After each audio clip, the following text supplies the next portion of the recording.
long year, so we're gonna have a drink and start partying. Bring up the stuff. Some of it.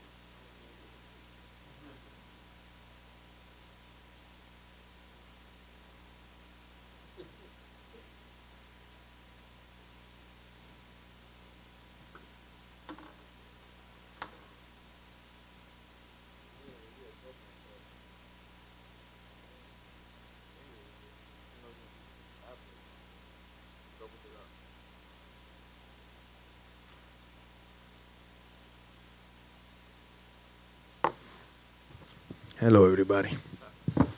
Jorge, soaking it in a little bit. I mean, yeah, this massive, huge event, financially successful. You had a phenomenal performance in there. You won all 3 rounds, a 10-8, a couple of them. And then just the only thing that doesn't go right is to get the perfect ending, I'm sure, the way you wanted to get, a nice, clean stoppage. So what is the emotion like right now? I mean, everything great except for maybe just didn't walk out of the cage you wanted to. As far as painting my Picasso, I almost got to do it,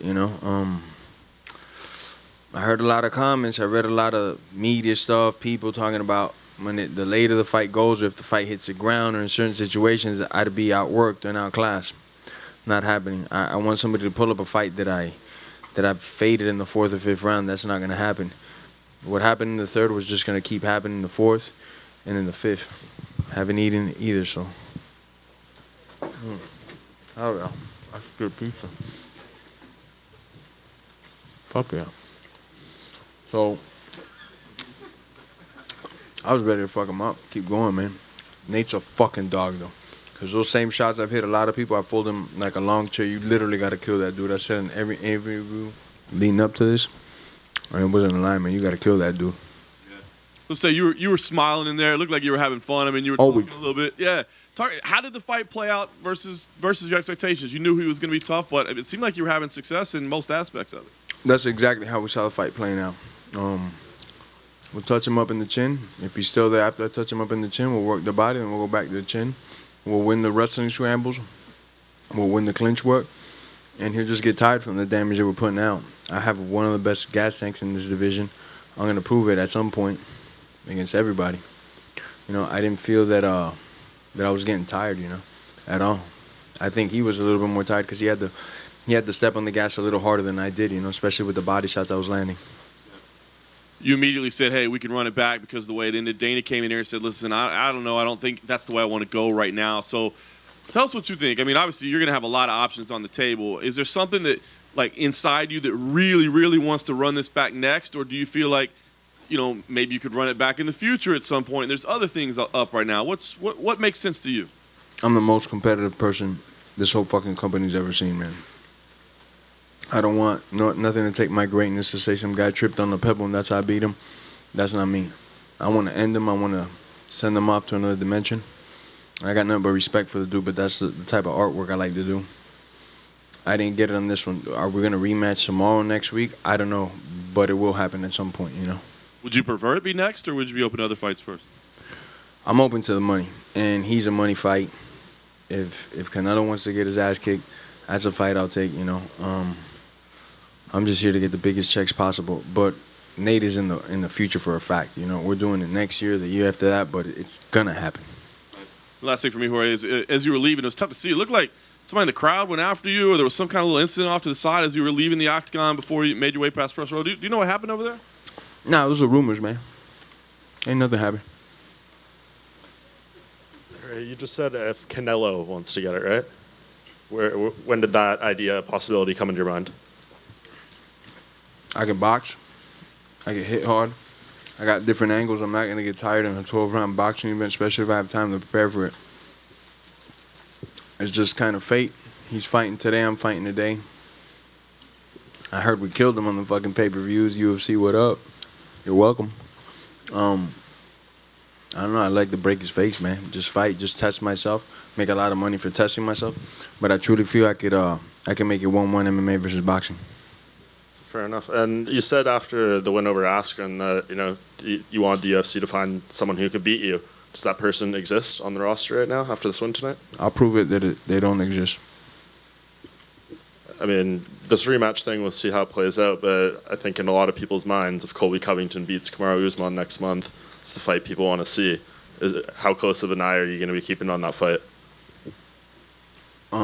If I have trouble sleeping, I hang out, smoke weed, and fucking pass out and eat a lot of food and stuff. I don't need to see that fight, so I won't be watching that shit.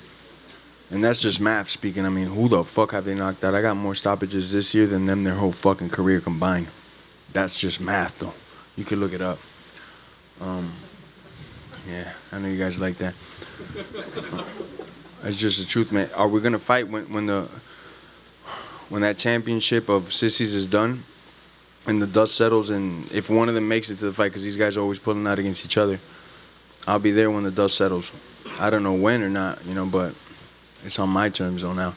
And this fight, I told the UFC, I told my manager I wasn't gonna fight no more after July. The fight was not that long, my last one before this one, but the training camp was about 12 weeks, and I had suffered a couple of hand injuries going into the fight. Thank God it didn't last long. And I didn't want to fight this year. They called me with the greatest opportunity of my life, and I said, fuck it, let's do it. Let's risk it all. I won, so I am going to take a little bit of time off, heal my hands, get a couple injuries right, and that's it. Get right back at it next year. And last thing for me, you spoke a little bit about this year, but when Dana was in here, he said he thinks you're the front runner for Fighter of the Year this year. I think a lot of people would agree.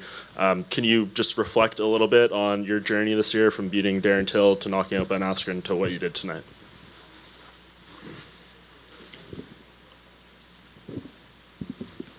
I got a lot of things to do in my book before I close it off. Before I close this chapter and move on to the next in my life, I'm pointing in the right direction.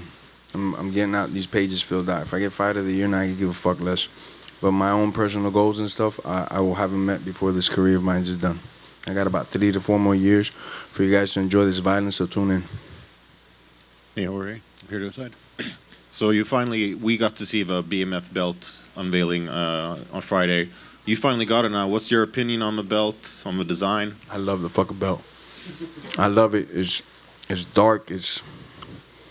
Man, I love it. I love it. It doesn't look like any other belt that the UFC's ever made. I fucking personally love it, man. I'd rock that shit. I'd wear that out in public, maybe. So we're going to see a couple pictures on social media? You out in town with it? Yeah. You'll see me a couple pictures. But also, I'm the type of dude, and I'm going to sound like I'm greedy, which I am. I live in the future, man. This thing is cool, but I'm not going to be in every interview like that. Like them cocksuckers. Okay, look at me, I got an interim belt. That's not me, man. I want the next belt, man. So this one's cool, but I'm going to get more. And there were a couple instances in the fight, you and Diaz were saying things to each other. Do you recall any of the word exchanges? That's just man talk. That's just two men talking. Chopping it up. Talking work, workshop shit. And I know you said that you want to take some time off, heal and such, but you also said that you want the big money fights and such. Conor McGregor has said that he is going to come back January 18th, and Dana White said... Come back to what? To MMA, to the UFC. What do you mean, like fighting in the cage? Yeah. I don't know, man. That dude's been talking wild for a second. If he fights and gets a victory, and he wants this, and some of you motherfuckers are mean, man, because you know what the fuck I'll do to that little dude, bro. I'll fuck that little guy up, man. He's a fucking midget. Dana White, president of this motherfucking company, said I'm too much man for him. I get it why people want to see him hurt for the stunts he's been pulling. But he don't want this shit. He's just talking so he can get his name out there. He was cheering for Nate. He wanted to run it back with Nate.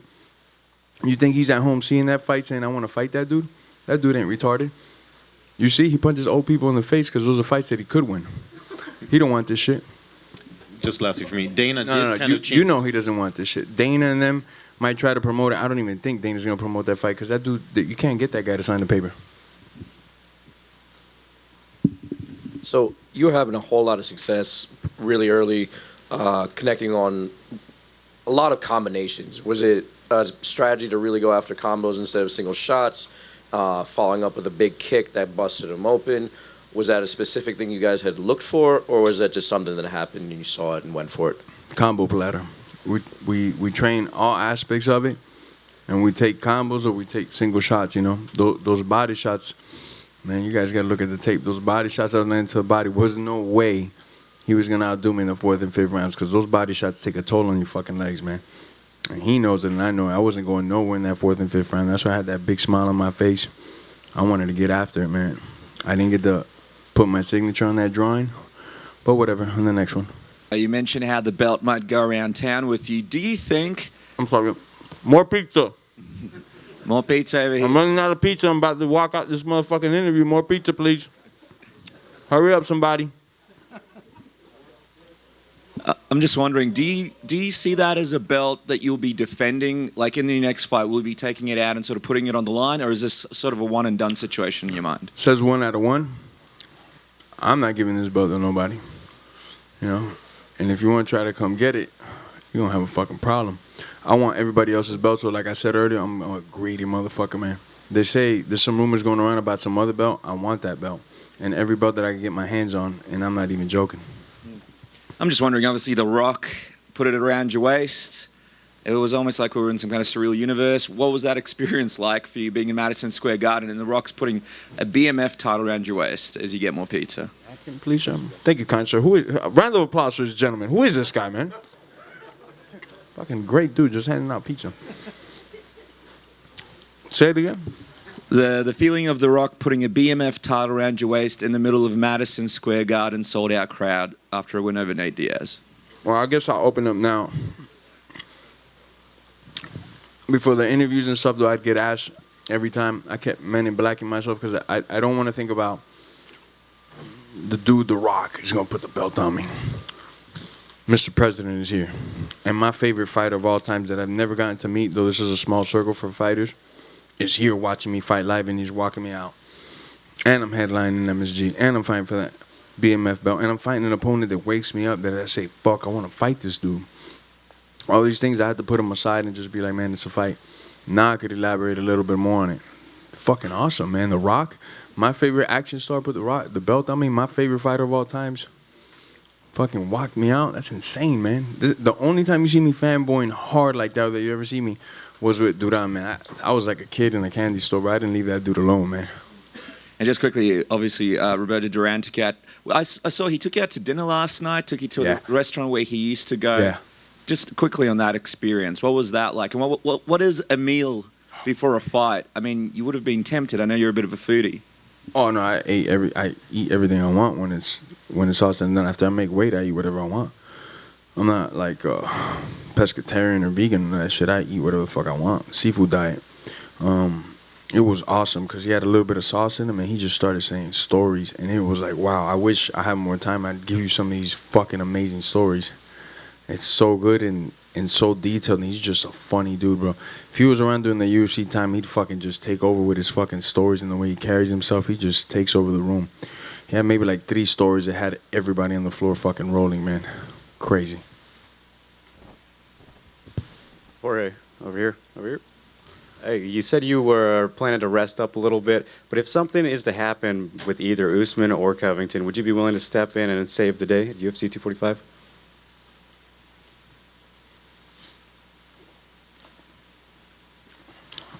I'd be the hero they need, but they don't deserve, man. They'd have to whip out the checkbook like they haven't done it. My hands are fucked up, man. You know, I usually don't say too much about my injuries, but my hand is a little jacked up, man. I need some rehab on it. So if I was to get in, especially those crotch sniffers, I know I could hit them with a fucking knee or something. So I could do it, but they gotta, you know, Dana's not gonna like the figure. Neither's Hunter, the UFC, you know. So I'll put it out there anyway. So it's out in the universe. One of those sissies gets hurt, they gotta pay me, man. They gotta fucking pay me, man. You said you were one of the most competitive people of all time. Yes, sir. At any point tonight, how this fight ended, did you consider not accepting the belt? Nah. Not for a second? Nah, because I knew I whipped him too. If this was not a main event anywhere else, it's 3 rounds, I clear-cut won, you know? No doubt in my mind I won those 3 rounds. Okay, so if you run it back, the belt will not be on the line? You're keeping it no matter what now? That's just 1 out of 1, my brother. Okay. What do you do for the meanest motherfucker belt after this? Because that's me also. Jorge, over here, to your left. Where would you rank this moment among other moments in your career? It's up there. It's up there. There's a lot of moments that helped me get here that I maybe rank smaller, though they're little moments, you know? Some of you might not even know about them. But this is definitely up in the top 5 moments of my career, for a fact. And I know you had some reservations about fighting in New York, given what happened with the stoppage. Is that what you were possibly afraid of? Well, backstage, I kept asking the doctors, how bad was the cut? How bad was the cut? So they showed me a couple pictures, and then one of the doctors came and goes, man, don't worry about the cut. Me personally, he was taking too much shots. I was going to go in the 4th if you kept clipping him, and I was going to stop it because there's too many shots. New York, I know, has had some trouble in the past with deaths and stuff. So it's kind of like, man, I had him on both angles, you know. And what did they want me to do? And then New York, they fucking turned on me, man. Boo the doctor and shit. Don't boo me. I'm the one that did the fucking damage. It's not my fault. I want to keep going. I'm a fucking dog, man. I want to see the person with no life in him when I'm done. It's not my fault. Y en español, el público latino te ha estado apoyando mucho, especialmente en esta etapa. No sé si quieres usar esta plataforma y decirle algo al público latino que te ha estado apoyando tanto. Morgan, translate for me. Siempre a mi público latino, cuando yo empecé en los patios, gente de los patios, ellos siempre estaban ahí conmigo desde el principio y van a estar conmigo hasta el final. Yo soy el gallo de ellos y ellos lo saben. Y se lo enseñé hoy porque uno de los perros más grandes que hay en todo el deporte es Nate Diaz. Y yo le enseñé quién es más perro, quién es más gallo a toda mi gente latina. Sin duda todos los latinos están conmigo. Eso no ni se puede dudar. Gracias, Jorge. Gracias, hermano. You got that, Morgan? Jorge, down to your right here. 2019, the last 7 months of 2019 have been phenomenal for you, where you've racked up 3 wins against 3 of the biggest names in the promotion. What? 3 stoppages, baby. All right. With a record-breaking thing. Don't sell me short. I'm not trying to. Okay, I'll add in the 5-second, the fastest knockout in UFC history. How can you top that in 2020? I meant his entire run. No, 5 seconds. It's getting top. The same way that gentleman there, Abraham Cowan, with my team, when I came back into this into the sport after the step back, I went in detail with what I was going to do and the things that I would do. And at first, though, they're my peoples. They love me. I love you, George. They were like, man, you're a little fucking crazy, man. You're fucking 34 years old. You've been doing this 16 years. I said, just give me a chance. Let's get the toughest fights out there and watch what I do. I had a good run in 19. It's going to be better 2020. I guarantee you that. Thank you. Thank you guys, man. Good questions today, man. You guys keep it up. Step it up. I like this. Stepping it up.